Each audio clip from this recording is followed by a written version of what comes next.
അമ്പലത്തിൽ പോയിട്ട് വരാം. പായസം കേൾപ്പിച്ചിട്ടാ. കാരണം ഇനി ഇവിടെ പിറന്നാളാ.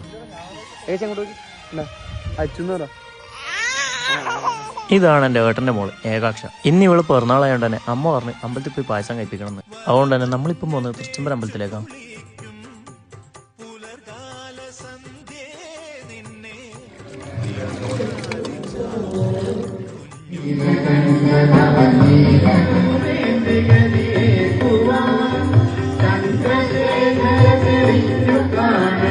ചന്ദ്രശേഖര